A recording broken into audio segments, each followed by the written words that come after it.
आइए समझते हैं कि दो अलग अलग परमाणु सहसंयोजी आबंध यानी कि कोवेलेंट बॉन्ड कैसे बनाते हैं।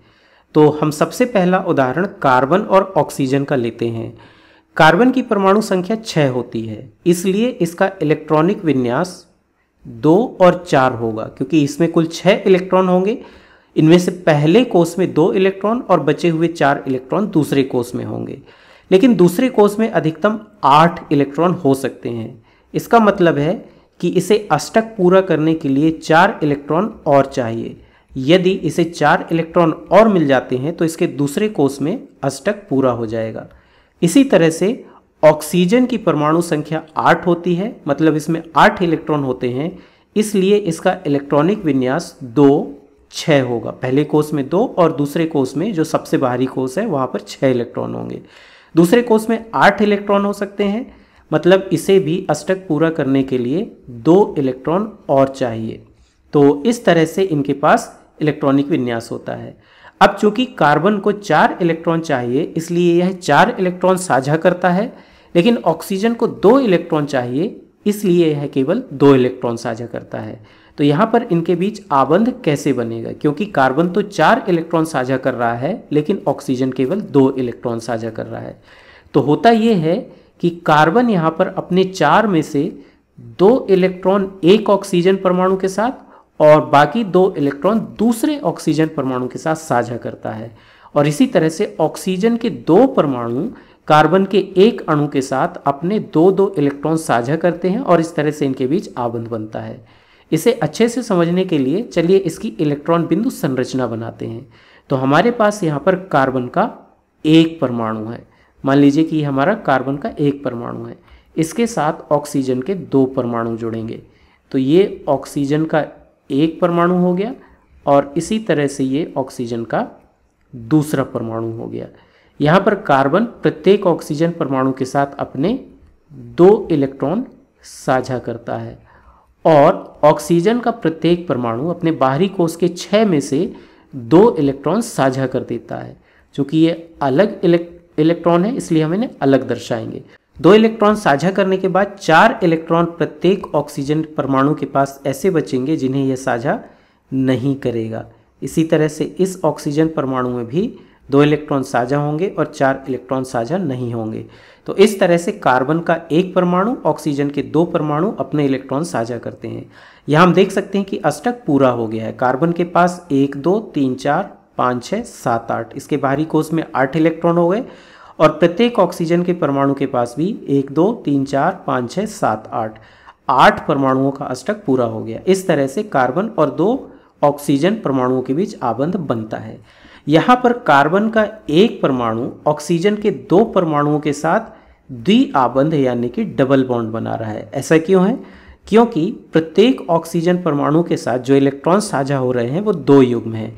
एक रेखा यहाँ पर एक युग्म को दर्शाती है और 2 रेखा 2 युग्मों को यानी कि डबल बॉन्ड को दर्शाती है। यहाँ पर एक युग्म 2 युग्म, इसी तरह से इसके साथ भी एक और एक, ये 2 युग्म है। इस तरह से कार्बन का प्रत्येक, यहाँ पे जो कार्बन का परमाणु है ऑक्सीजन के 2 परमाणुओं के साथ बंध बनाता है और हमें यहाँ पर जो अणु मिलता है वह होता है CO2 का, कार्बन डाइऑक्साइड का, और इसी रूप में हमको वायुमंडल में कार्बन डाइऑक्साइड मिलती है। चलिए एक और उदाहरण देखते हैं। दूसरा उदाहरण हम देखते हैं नाइट्रोजन और हाइड्रोजन का। नाइट्रोजन की परमाणु संख्या 7 होती है, मतलब इसमें 7 इलेक्ट्रॉन होते हैं, इसलिए इसका इलेक्ट्रॉनिक विन्यास 2 और 5 होगा। दूसरे कोष में 5 इलेक्ट्रॉन होंगे, लेकिन यहाँ 8 हो सकते हैं, मतलब इसे 3 इलेक्ट्रॉन और चाहिए। यदि इसे 3 इलेक्ट्रॉन और मिल जाते हैं तो दूसरे कोष में अष्टक पूरा हो जाएगा। इसी तरह से हाइड्रोजन की बात करें तो इसकी परमाणु संख्या 1 होती है, इसलिए इसके केवल एक कोष होता है और उसमें 1 इलेक्ट्रॉन होता है, लेकिन उस एक कोष में अधिकतम 2 इलेक्ट्रॉन हो सकते हैं। इसका इलेक्ट्रॉनिक विन्यास 1 है, इसका मतलब इसे 1 और इलेक्ट्रॉन चाहिए, क्योंकि पहले कोष में अधिकतम 2 इलेक्ट्रॉन हो सकते हैं। अब यहाँ पर नाइट्रोजन को चूंकि 3 इलेक्ट्रॉन चाहिए, इसलिए यह 3 इलेक्ट्रॉन साझा करेगा और हाइड्रोजन को 1 चाहिए, इसलिए यह 1 इलेक्ट्रॉन साझा करेगा। तो यह कैसे होगा? नाइट्रोजन अपने 3 इलेक्ट्रॉन 3 अलग अलग हाइड्रोजन परमाणु के साथ साझा करेगा, प्रत्येक के साथ एक इलेक्ट्रॉन साझा करेगा। इसी तरह से हाइड्रोजन के 3 परमाणु नाइट्रोजन के 1 परमाणु के साथ एक एक इलेक्ट्रॉन साझा करेंगे। चलिए इसे भी इलेक्ट्रॉन बिंदु संरचना बनाकर देखते हैं।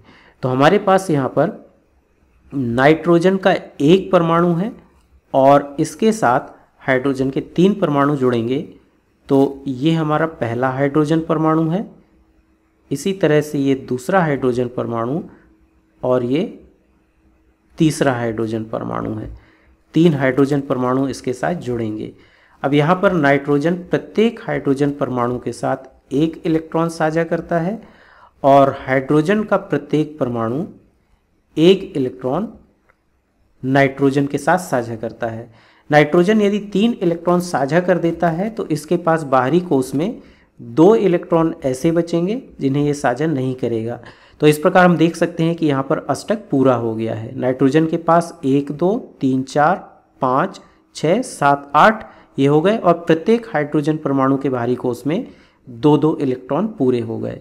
इस तरह से यहाँ नाइट्रोजन और हाइड्रोजन के बीच आबंध बनता है।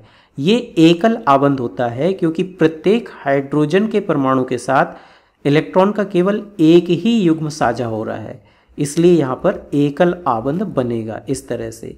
और ये जो अणु बनता है वह अणु होता है NH3 का, जिसे हम अमोनिया बोलते हैं। ठीक है, चलिए एक और उदाहरण देखते हैं।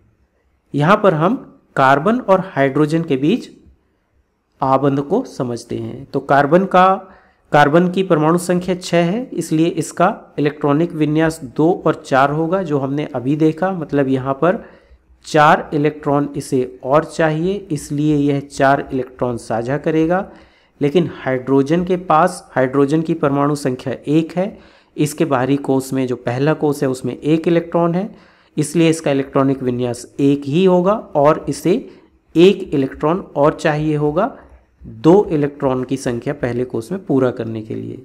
तो यहाँ पर क्या होगा, यहाँ पर कार्बन 4 इलेक्ट्रॉन जो इसे चाहिए 4 साझा करेगा, तो एक इलेक्ट्रॉन 4 हाइड्रोजन परमाणुओं के साथ ये साझा करेगा। इसी तरह से 4 हाइड्रोजन परमाणु कार्बन के 1 परमाणु के साथ अपने एक इलेक्ट्रॉन को साझा करेंगे। इसे भी हम इलेक्ट्रॉन बिंदु संरचना बनाकर समझते हैं। तो हमारे पास ये कार्बन का 1 परमाणु हो गया और इसके साथ हाइड्रोजन के 4 परमाणु जुड़ेंगे। ये 1 हाइड्रोजन परमाणु, ये दूसरा, इसी तरह से ये तीसरा और ये मान लीजिए चौथा हाइड्रोजन परमाणु है। ठीक है, ये 4 हाइड्रोजन परमाणु हो गए। कार्बन प्रत्येक हाइड्रोजन परमाणु के साथ अपना 1 इलेक्ट्रॉन साझा करता है और हाइड्रोजन का प्रत्येक परमाणु अपने 1 इलेक्ट्रॉन को कार्बन के साथ साझा कर देता है। इस तरह से हम देख सकते हैं कार्बन के बाहरी कोश में अष्टक पूरा हो गया, 1 2 3 4 5 6 7 8 और प्रत्येक हाइड्रोजन परमाणु के एक कोश में 2 इलेक्ट्रॉन की संख्या पूरी हो जाती है। यहाँ पर चूंकि इलेक्ट्रॉन का एक ही युग्म प्रत्येक हाइड्रोजन परमाणु के साथ साझा हो रहा है, इसलिए कार्बन और हाइड्रोजन के बीच में एकल आबंध यहाँ पर बनेगा। कार्बन और हाइड्रोजन के बीच में केवल एकल आबंध बनेगा, जिसे हम इस तरह से दर्शा सकते हैं, 1 हाइड्रोजन, दूसरा, ये तीसरा और ये चौथा। और इस तरह से यहाँ पर जो अणु बनता है वो CH4 का अणु यहाँ पर हमको देखने को मिलता है। तो इस तरह से 2 अलग अलग परमाणु अपने इलेक्ट्रॉन्स को बाहरी कोश के इलेक्ट्रॉन को साझा करके अणु बना सकते हैं, सहसंयोजी आबंध बना सकते हैं।